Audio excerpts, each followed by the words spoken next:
Hello everyone, welcome to my YouTube channel IELTS with AMK. I hope guys you all are doing great. So guys, आज इस video में मैं आप लोगों के साथ रीडिंग के MCQs शेयर करने लगी हूँ। आई होप आप लोगों को ये वीडियो काफ़ी ज़्यादा अच्छी लगेगी। अगर वीडियो अच्छी लगे तो चैनल को सब्सक्राइब करें, शेयर करें, अपना फ़ीडबैक मेरे साथ ज़रूर डिस्कस करें। अगर कोई भी बच्चा इंटरेस्टेड है ऑनलाइन क्लासेस में तो इस गिवन नंबर के ऊपर मुझे मैसेज कर सकता है।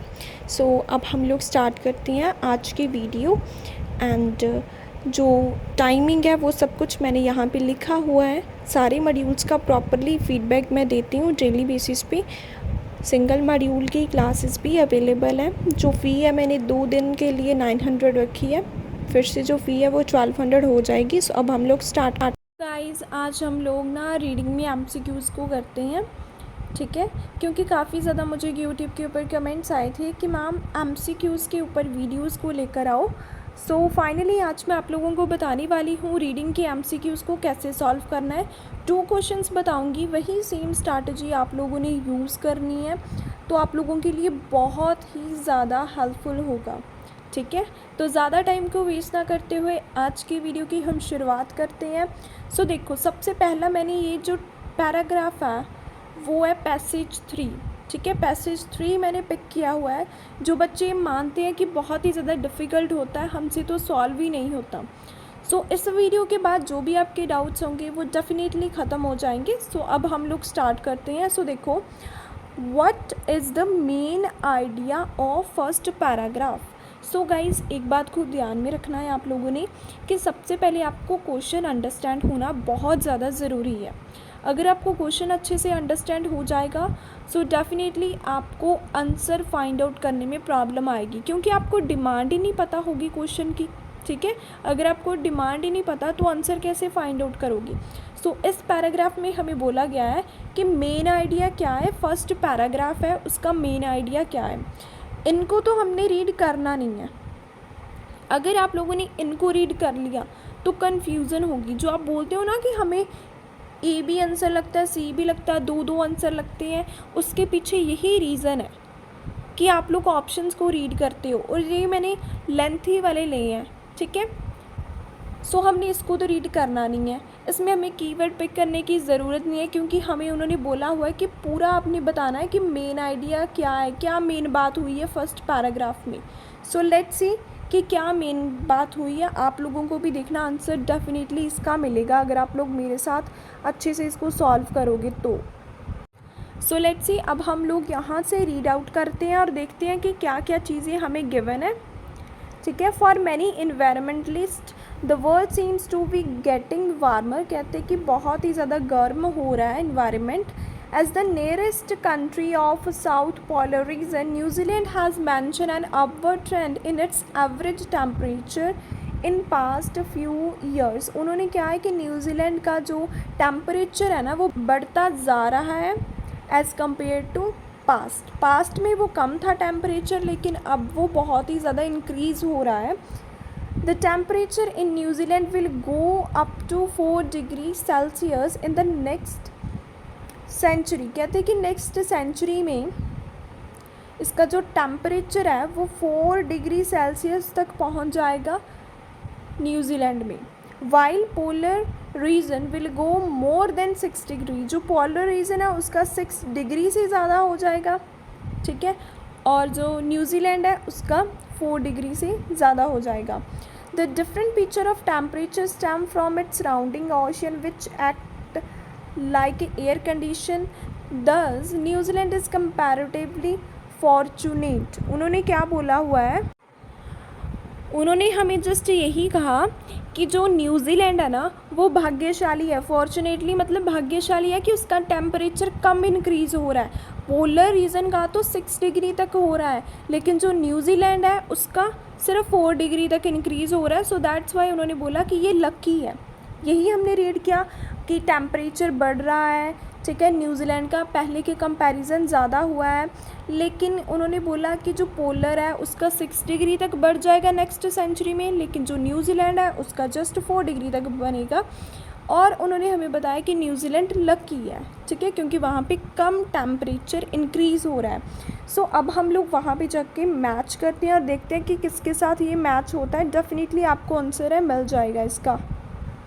सो अब हम लोग एलिमिनेट करते हैं। सो देखो उन्होंने क्या बोला हुआ, polar region temperature increase less, वहाँ तो बोला था कि ज़्यादा होगा, ठीक है, पोलर रीजन का तो 6 डिग्री था, ज़्यादा था न्यूजीलैंड के कंपैरिजन। सो ऑप्शन ए तो नहीं आएगा। सो ऑप्शन बी देख लेते हैं, weather and climate of New Zealand is very important to it's people, people की तो हमने कोई बात ही नहीं की, ठीक है, सो ये भी नहीं आएगा। नेक्स्ट देखते हैं, air condition in New Zealand will maintain A high quality because of ocean, कोई हमने क्वालिटी की बात नहीं की, एयर कंडीशन की हुई थी, लेकिन अगर उसकी क्वालिटी हाई है लो है उसकी कोई बात नहीं हुई।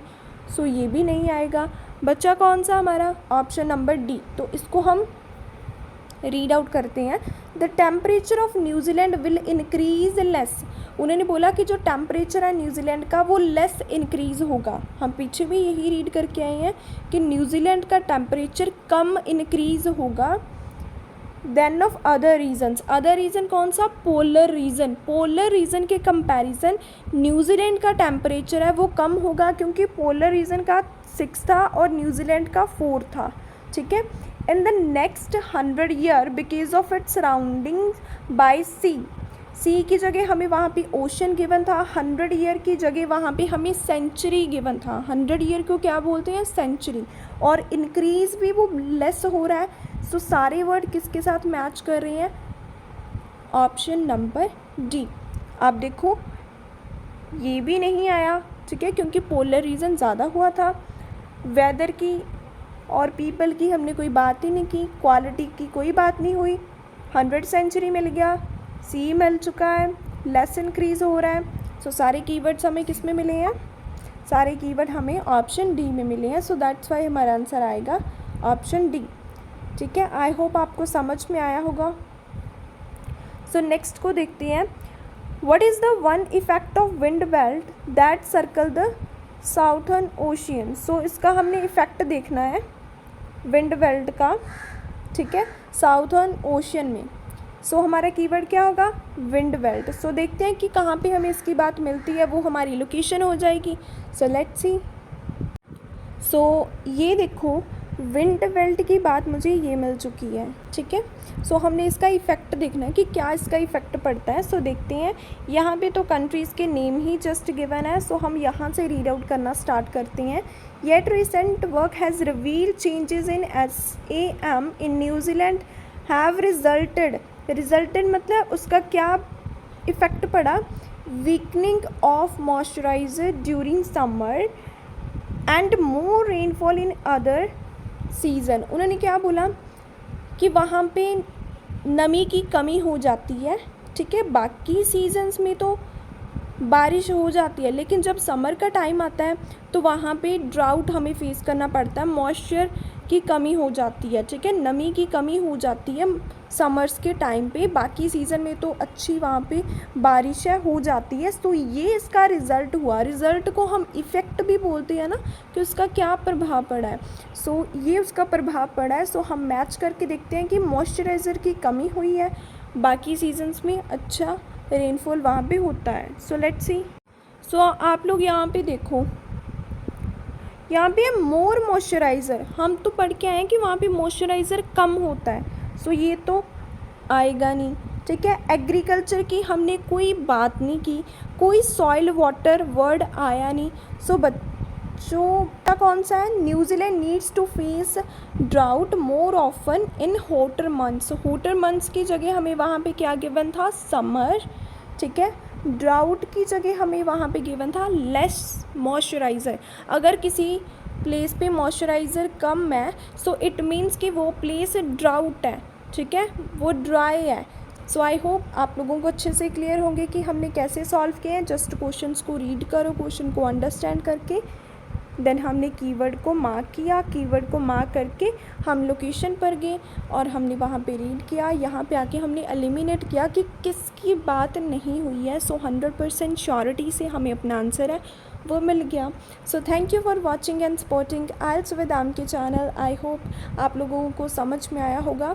सो ऑनलाइन क्लासेस में इनरोल होने के लिए नंबर आपको स्क्रीन पे मिल जाएगा, आप मैसेजेस कर सकते हो। Thank you so much for watching this video.